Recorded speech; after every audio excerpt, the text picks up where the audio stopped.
then my organism is able to accomplish the assimilation and dissimilation in this modified time?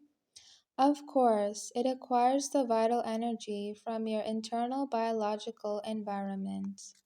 There is almost no excretion. If you persisted an equivalent of 10 years in this modified time, you would barely excrete a few drops of sweat.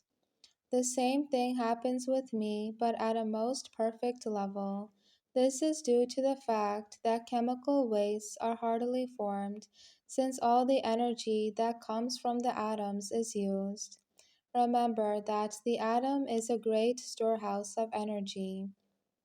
Come on, now I'm functioning as an atomic reactor. You function much better because you use a few atoms which you disintegrate completely, not partially as happens in nuclear reactors.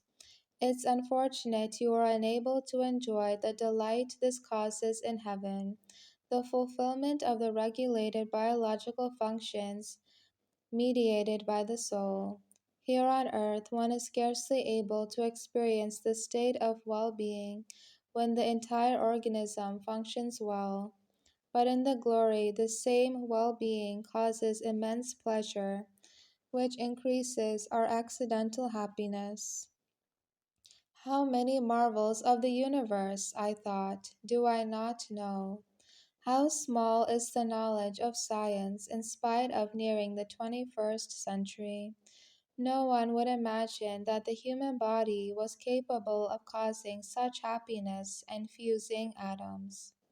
Tenderly loved, how can I disintegrate atoms without knowing it, not even knowing which to fuse? Clearly, your consciousness does not know it, but your spiritual soul does, and it knows it very well, and it is able to perfectly execute it, just as it knows and coordinates digestion, filtration, regulation, communication, and so forth without conscious awareness. If your psychological awareness had to control all functions of the organs, it wouldn't have enough time to even direct one of them well. For example, if your understanding and will had to regulate the movements of the heart, you wouldn't even have time to sleep or attend to anything else. Needing to accelerate or slow your heart movements, its arterial pressure and valve actions without any rest would be most complicated. Our God has removed all these tedious problems from awareness, so you can direct your consciousness and will to accomplish His designs over you, and to love and serve Him through faith and works of charitable love. The soul knows very well how to regulate each biological function and coordinate them all, including psychological functions such as habits, which regulate behavior. It also knows how to live in heaven and in any time wave, just as it knows how to travel at fantastic velocities, pass through walls, dominate the forces of nature. Mortals possess the seed which will allow them to enjoy the future glory. If my soul knows how to fuse atoms, why hasn't it already done so? I would escape daily work, the difficulties with the metro, and even indigestion. It knows how, but it doesn't do it because of a divine mandate, because you are scarcely gaining merit for eternal glory from your good works. Because of original sin, every human being should nourish itself with honest work and endure in a Christian manner the trials our God sends him.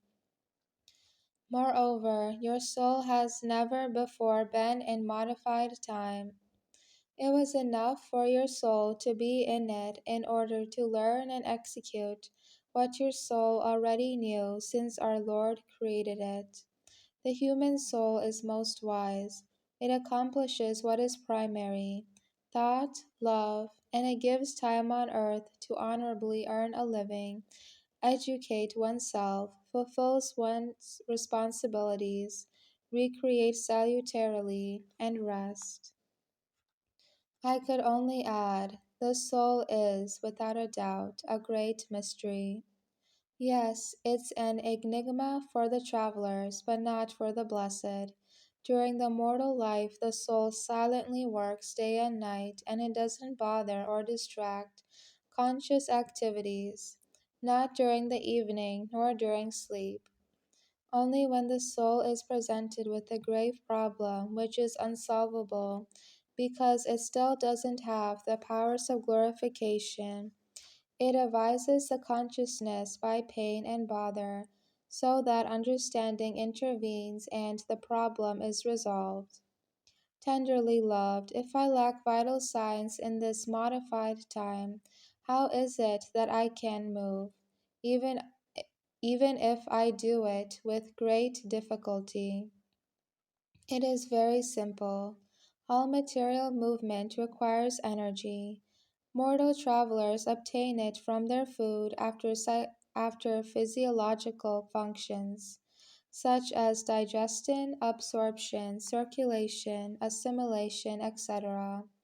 During a modified time, you acquire this energy from your blood plasma and lymph system. Our God is aiding your body by means of the light touch of my fingers over your hand. The blessed, on the other hand, receive energy directly from any source light, heat, electricity, gravity, or other energies that I'll mention later. Also, we frequently eat exquisite foods, even though it is unnecessary in heaven.